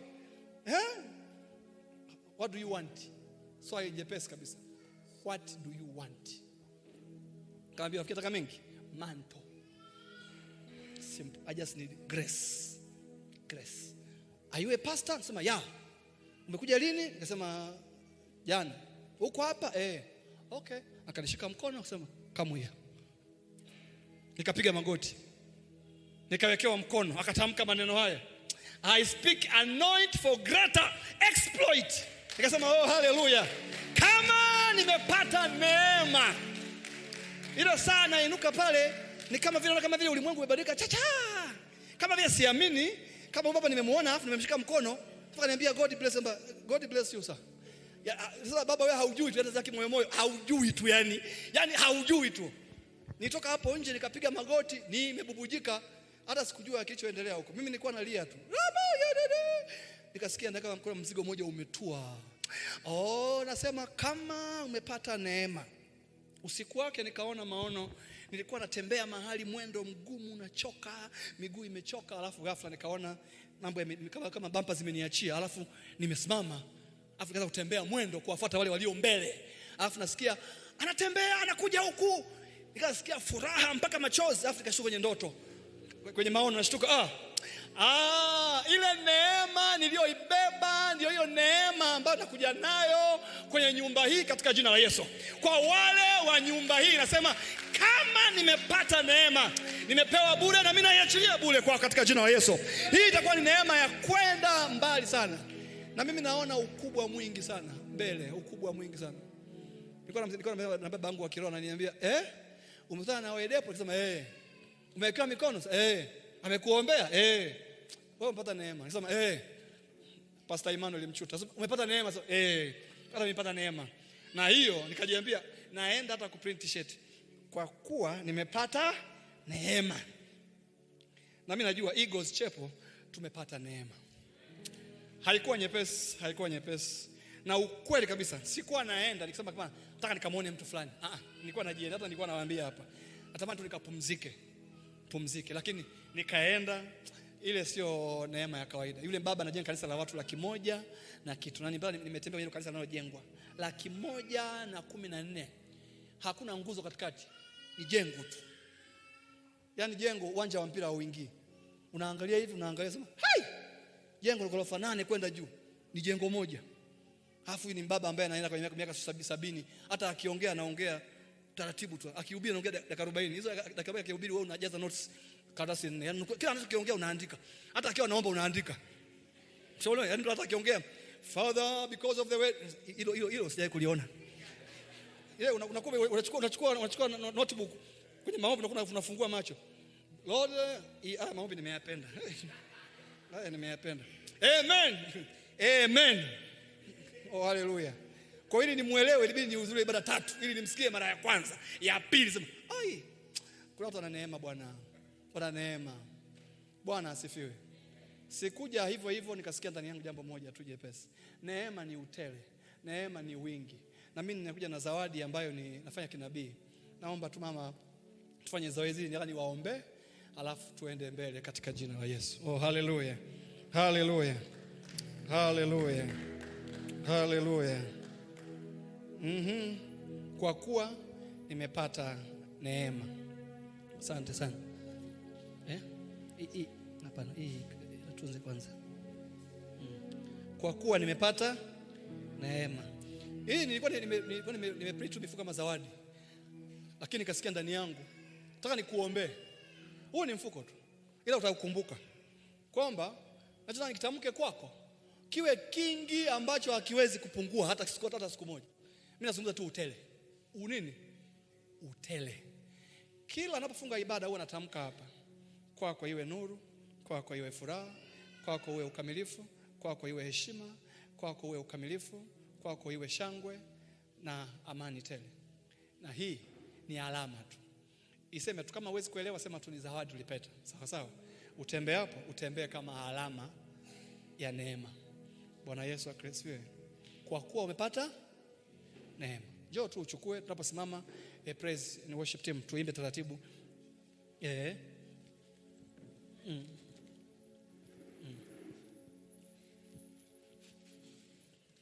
Tutachukua mfuko tu mmoja, tutachagua rangi unayoitaka, alafu mimi nitaomba.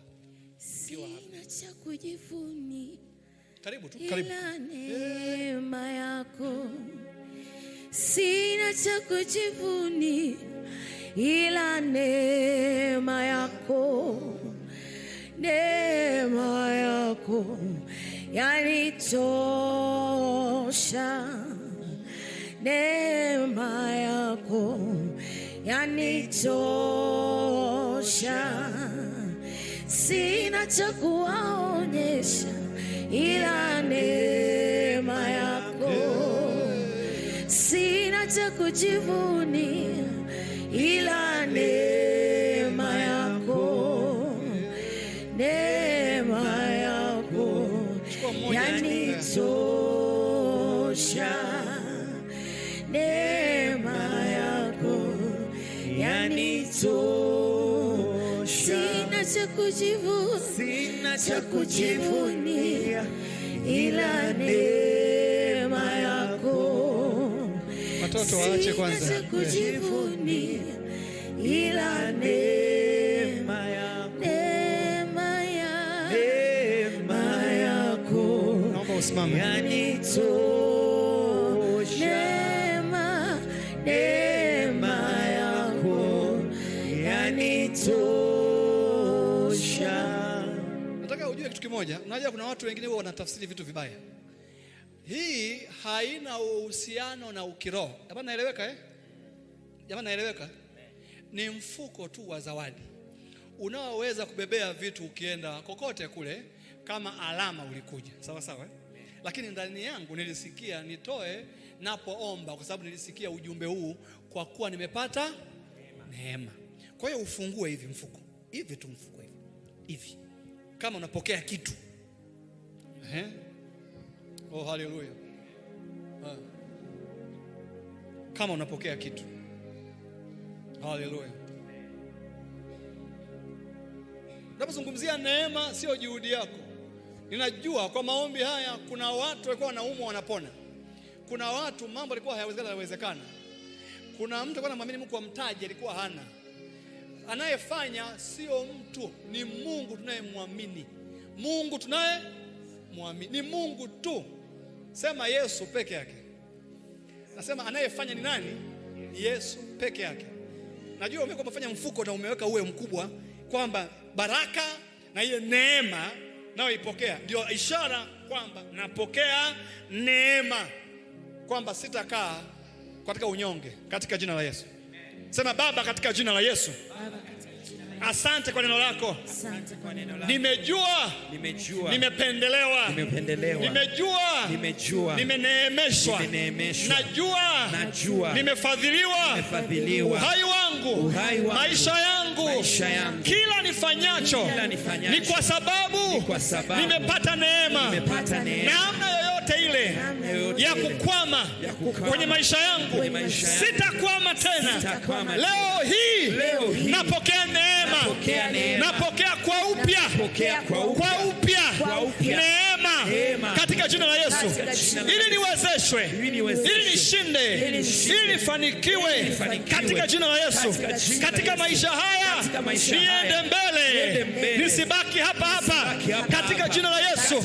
Mimi sio masikini, mimi sio wa chini, mimi sio wa kawaida, mimi sio wa hovyo, mimi ni wa juu, mimi ni wa wingi. Nimebarikiwa kwa jina la Yesu. Kwa alama hii na kwa ishara hii napokea kwa wingi toka kwako katika jina la Yesu.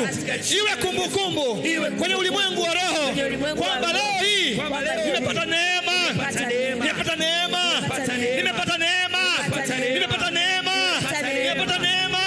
Napokea neema, napokea neema, napokea neema, napokea neema, napokea neema kwa jina la Yesu. Napokea neema ya kukupenda wewe, napokea neema kukuabudu wewe, napokea neema kwenda mbali, napokea neema kushinda vita vyangu, napokea neema kupata mtaji, napata neema kukuelewa, napata neema milango yangu inafunguliwa kwa jina la Yesu, kwa jina la Yesu. Haya, omba sasa, omba kama mtu anayemaanisha kwamba kwa kuwa nimepata neema, lolote uombalo liwe tele, liwe jingi, lijae kama umo kwa jina la Yesu na kuzidi, ikiwa ni baraka, ikiwa ni fursa, zijae. Hiyo ni ishara kwamba kwa kuwa nimepata neema, sio leo tu, mimi na kizazi changu, mimi na wanangu, mimi na mke wangu, mimi na mume wangu, mimi na kazi yangu, sitakuwa wa kawaida. Nasema utakatifu itakuwa ni fungu langu, usafi ni fungu langu, uaminifu ni fungu langu. Najiamini kwako katika jina la Yesu. Nitakuwa na furaha inayozidi daima. Sitakuwa na furaha inayotingishwa na mazingira. Furaha yangu haitaharibiwa na mtu. Furaha yangu haitaharibiwa na mtu kwa jina la Yesu. Uchumi wangu hautaharibiwa. Kazi yangu haitaharibiwa. Ninapokea neema. Napokea neema ya utele. Napokea neema. Omba ukimaanisha. Hii ni very prophetic. Kama umepata neema, mbele yako milango iwe wazi kwa jina la Yesu. Pokea utele wa afya, pokea utele wa afya, pokea utele wa utajiri, pokea utele wa kazi, pokea utele wa fursa, pokea utele wa milango kufunguka, pokea utele. Na isiwe leo tu, utele kwa kuwa umepata neema, kwa kuwa umepata neema kwa jina la Yesu. Pokea neema, pokea neema, pokea neema kwa jina la Yesu. Rekereribas, yenterebai, shantaya, reperi, rikore bradasa, rekeria, rantaide baide kosia, repete, pray, pray, pray. Kama hapa una amani tembea, toka. Kama una amani tembea, utoke kwa jina la Yesu. Tafuta nafasi, mwambie mambo ya siri, mwambie Bwana mambo yako. Hayaya, hayaya. Dakika 10 unaanza kuomba. Omba neema. Usiishie njiani. Unaokoka unaacha, unaokoka unaishia njiani. Unaanza kazi unaacha njiani. Unaanza biashara, pokea neema ya maongezeko. Upate heshima kazini, upate heshima mahali ulipo. Kama umepata neema, mambo yako hayatakuwa ya kawaida kwa jina la Yesu. Hikelele bosa yantayala koda rebredesia yenteri. Pray, pray, pray. Omba vile unaweza kuomba. Mwambie Bwana, napokea neema. Sitaki ukawaida. Napokea neema yako. Najua sio juhudi yangu, sio juhudi yangu. Kupitia mimi Yesu uheshimiwe. Kupitia mimi maisha yangu yawe mazuri. Familia yangu iokoke. Watu wajue kwamba Bwana upo. Omba kwa jina la Yesu. Neema ya Bwana ipo. Neema ya Bwana ipo. Mahali ambapo ulishindwa, neema ipo kusaidia kuweza. Mahali ambapo umekwama, neema ipo kusaidia kuweza. Mahali ulipo uwezi, utaweza. Ulisema hili haliwezekani, linawezekana. Unaweza kuongezeka mtaji, unaweza kuongezeka biashara, unaweza kwa neema ya Kristo, kwa neema ya Kristo unaweza kupokea uzima. Unaweza kupokea afya njema. Unaweza kupokea afya njema. Unaweza kupokea utukufu wa Bwana. Aribosike yena mara renteia. Nasikia nguvu ya Mungu mahali hapa. Omba, mwambie Bwana, leo hii siondoki hivi hivi. Mimi sio wa kawaida. Kama nimepata neema mbele zako, sitakuwa wa kawaida. Kama nimepata neema, natembea na utele. Natembea na utele kwa jina la Yesu. Kwa jina la Yesu. Sitamani kukuaibisha Yesu. Sitamani kukuaibisha Yesu. Kupitia maisha yangu Yesu uheshimiwe. Kupitia maisha yangu Yesu uheshimiwe. Kupitia maisha yangu Yesu uheshimiwe. Chochote ambacho ulimuomba Bwana, unakipokea kwa utele. Rentei elasa, shantaya na kori, repredesia naya, repeteri, rikara, repete. Usimshangae mtu, tumia muda wako uweponi wa Bwana. Pokea neema ya kuhama madeni. Pokea neema ya kuhama kwa jina la Yesu. Kwa jina la Yesu. Pokea neema ya kuvuka vihunzi. Na iachilia neema hii kwa jina la Yesu. Ikere besi, leteria la bosa, rekedire bosia. Neema ya Bwana iko hapa. Huwezi kuwa wa kawaida wewe. Huwezi kuwa wa kawaida wewe. Nasema kama mimi nimepata neema, hiyo neema inaachiliwa kwako kwa jina la Yesu. Umetamani kumpenda Mungu, hauwezi. Pokea neema ya kumpenda Mungu sana. Pokea neema ya kumwabudu Mungu sana. Pokea neema ya kuzama kwake sana. Pokea neema hiyo. Neema ya Bwana ipo. Ikere bosia, rantaide koria, rebredesikeria, rantatai shenterebosa yantarakosa yemprederisa interebosia reteia. Mahali ulipokwama na kukwamua sasa kwa jina la Yesu. Mahali ulipokwama na kukwamua sasa kwa jina la Yesu. Ulipokaa muda mrefu na kukwamua sasa kwa jina la Yesu. Ikeres rebredesaya hayana mayereris ikoyereris renteyerebasa. Wala una haraka, mwambie Bwana, kama nimepata neema nitakuwa mtakatifu. Kama nimepata neema nitakuwa msafi. Kama nimepata neema ya Bwana nitakuwa mwaminifu. Kama nimepata neema nitajiamini tena. Kama nimepata neema furaha yangu haitakauka. Kama nimepata neema nitakuwa mbunifu, nitakuwa mbele kila siku.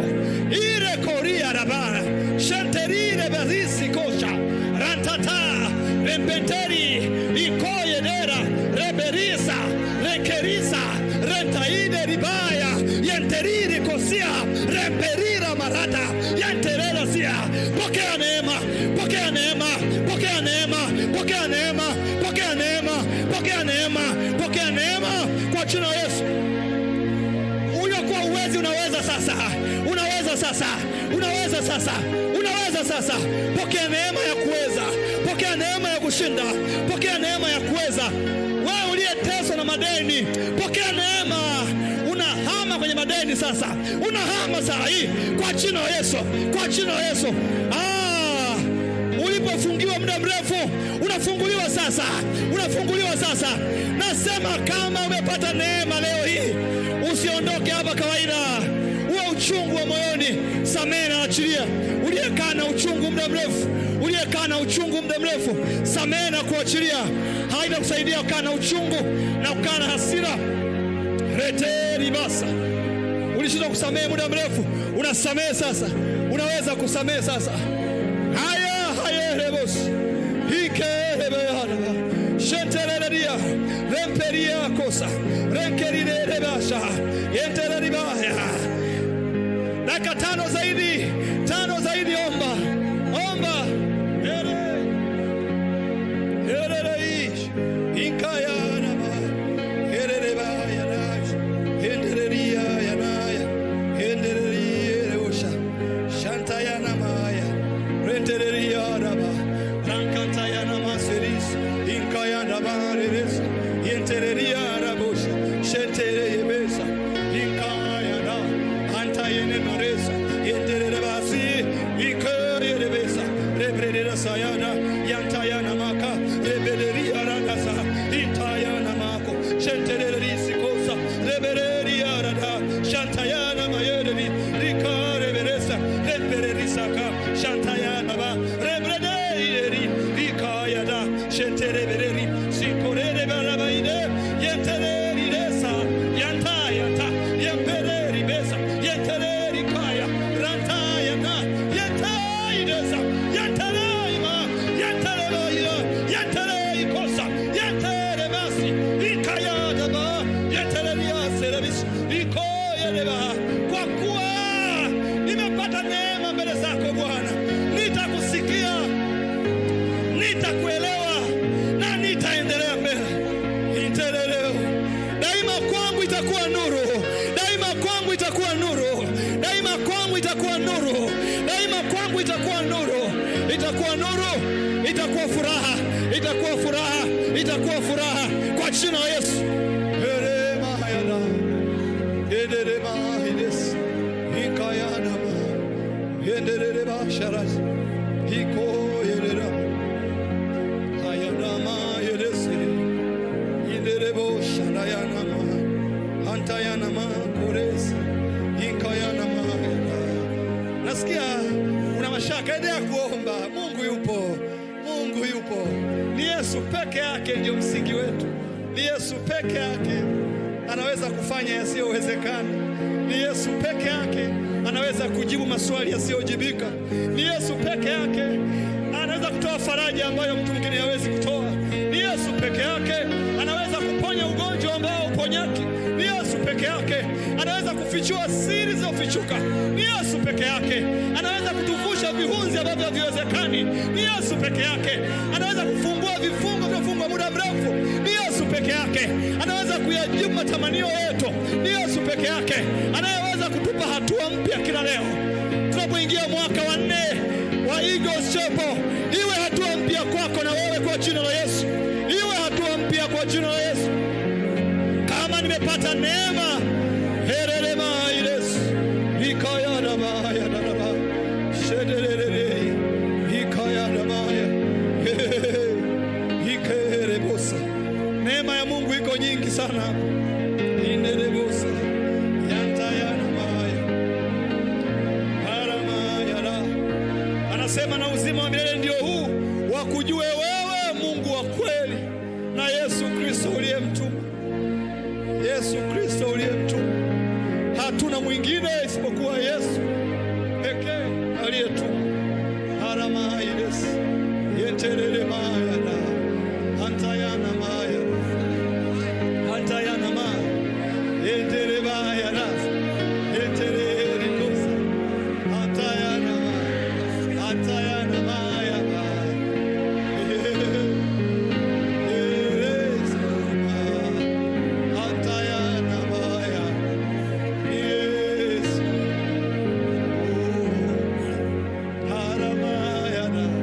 Wakujue wewe pekee, Mungu wa pekee na Yesu Kristo uliyemtuma. Kwa kuwa nimepata neema, kwa kuwa umepata neema, hautakuwa wa kawaida wewe. Kwa kuwa umepata neema, wewe sio masikini. Kwa kuwa umepata neema, hautadharauliwa wewe. Kwa kuwa umepata neema, wewe hautaishia hapo ulipofika sasa. Kwa kuwa umepata neema, milango yote iko wazi mbele yako. Kwa kuwa umepata neema, endelee iko sharara basi, endelee basi. Jesus, katika utulivu huu hujaokoka, Yesu sio Bwana Mwokozi wa maisha yako, tafadhali njoo mbele niombe na wewe. Hujaokoka na ungetamani na wewe umpe Yesu maisha yako, neema inaanza kwa wewe kumruhusu Yesu awe Bwana na Mwokozi wa maisha yako.